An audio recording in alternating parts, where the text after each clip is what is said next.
Hi guys, welcome to Classic TV Facts and Trivia. It's going to take me a while to get used to that title. Classic TV Facts and Trivia. Professional.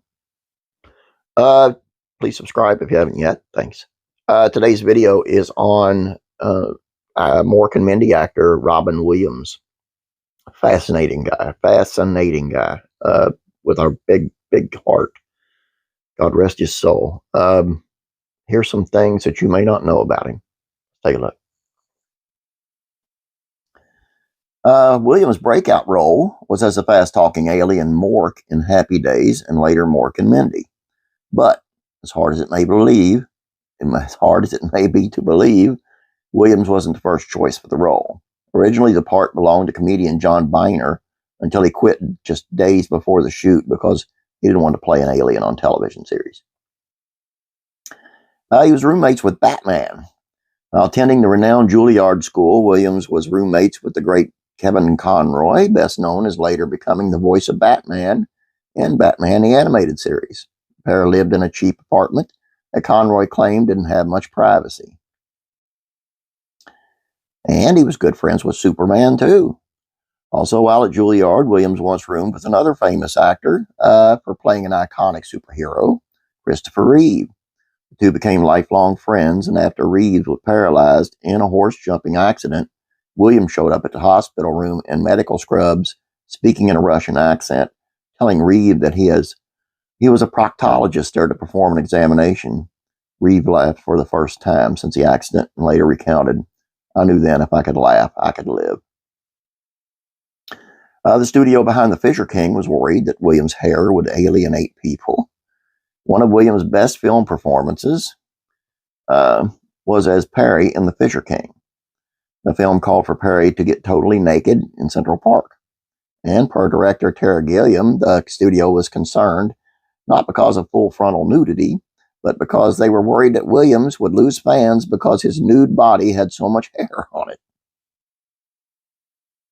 He shaved his trademark body hair for a 1-hour photo.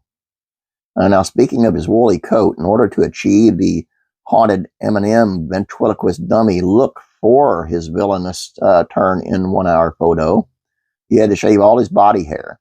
Williams told reporters at the time, "Just to think of the deploratory alone. 3 guys with weed whackers going, I've got to give up, Robin. I can't do your arms anymore." He fought with Disney over Aladdin merchandise. He took the genie role for Aladdin under the condition that his voice wouldn't be used to sell anything. But as he later explained, it totally was. Not only did they use my voice, they took a character I did and overdubbed it to sell stuff. That was the one thing I said, I do not do that.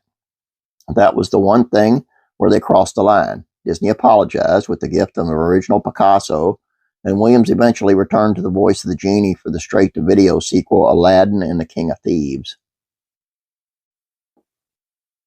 He was in an episode of Whose Line Is It Anyway? He turns up into his improv skills with an appearance on Whose Line Is It Anyway? Not surprisingly, he was one of Colin Mochrie favorite guests. He paid for a private plane to meet a dying child fan. In 2004, the Make-A-Wish Foundation arranged for a dying girl to meet her hero, Robin Williams. When she became too sick to make the trip to California, he personally chartered a private plane to North Carolina to visit with his fan, where they spent an afternoon playing cards and watching football. He accidentally broke Robert De Niro's nose. For the acclaimed Penny Marshall drama Awakenings, during the filming of the scene in which Williams has to restrain De Niro, whose character is having a seizure, Williams broke De Niro's nose by accident, at which point, according to Williams, all of a sudden, the crew were like, "I gotta go now." He visited sex shops dressed as Mrs. Doubtfire. During a Reddit AMA, Williams revealed that when he was making Mrs. Doubtfire and in full makeup, he walked into a sex shop in San Francisco and tried to buy a double-headed dildo. The clerk eventually recognized him and laughed, nor was anyone injured by the projectile fruit. He mooned the Hook cast. According to the actor Thomas Tulak, who played one of the Lost Boys in Hook, At one point during the filming, Williams jumped on top of the pirate ship and mooned the entire cast and crew. And while Steven Spielberg was trying to gain control of the crowd, chaos ensued.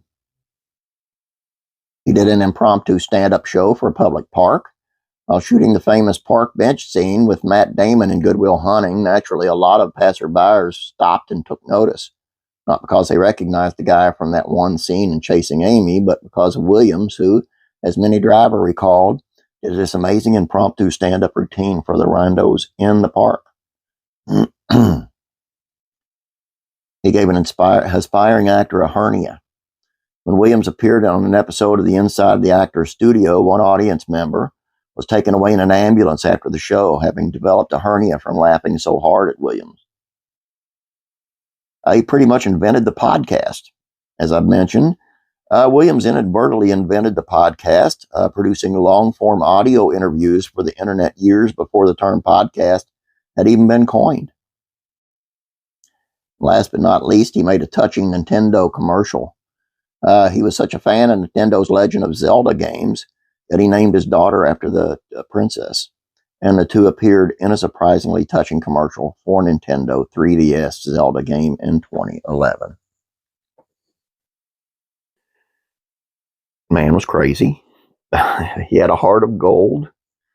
And I saw him on Whose Line Is It Anyway, and that was comedy gold. I'm a big, huge fan of Colin Mockery, and I think Ryan Stiles and Wayne Brady are really funny.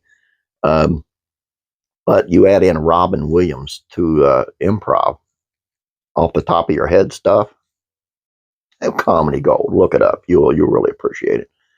That's all I have for you. I appreciate you guys being here. Please don't forget about classic rock and country music facts and trivia, as if I'd ever let you forget. Head on over there and please subscribe.